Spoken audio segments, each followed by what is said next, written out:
And liftoff. We begin on a launch pad in Cape Canaveral, Florida, where private spaceflight company SpaceX continues beating its own record for successful flights. This time, the Falcon 9 rocket carried another batch of Starlink satellites to orbit, adding to the constellation of satellites delivering broadband access across the planet. It was the company's 33rd launch this year after 31 launches in 2021. Bombshell news emerged this week from a televised meeting in Moscow.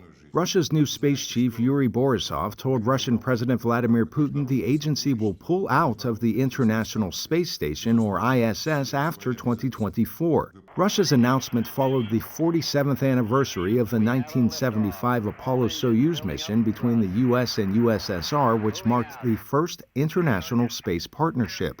For those who've been following the history of that partnership, Moscow's threatened pullout is nothing new. Russia has said in the past that they were going to end this after 2024.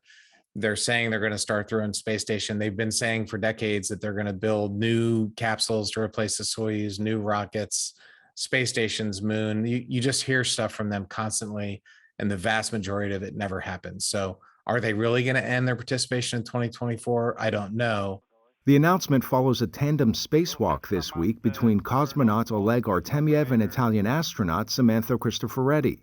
If Russia ultimately halts participation, experts say that could spell trouble for the ISS. They could just leave. That would be a disaster.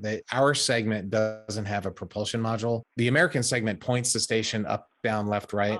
Unless you put the big rocket engine where the Russian segment is, which pushes right through the center of the station, you're always you're firing one rocket to speed it up and another rocket to keep it from spinning, so you waste a lot of propellant.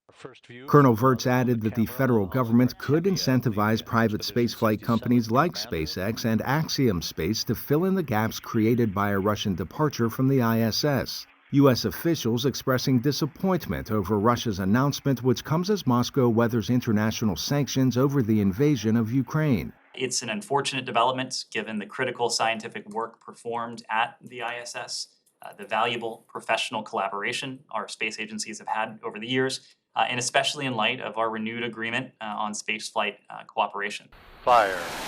Finally this week, teams from NASA and Northrop Grumman conducted a full-scale test of a Space Launch System, or SLS, solid rocket booster in the Utah desert. The 5-segment boosters are the largest and most powerful ever built for flight. The SLS is designed to carry the Orion capsule, its astronauts and cargo out of Earth's orbit and directly to the moon. Arash, Arabasadi, VOA News.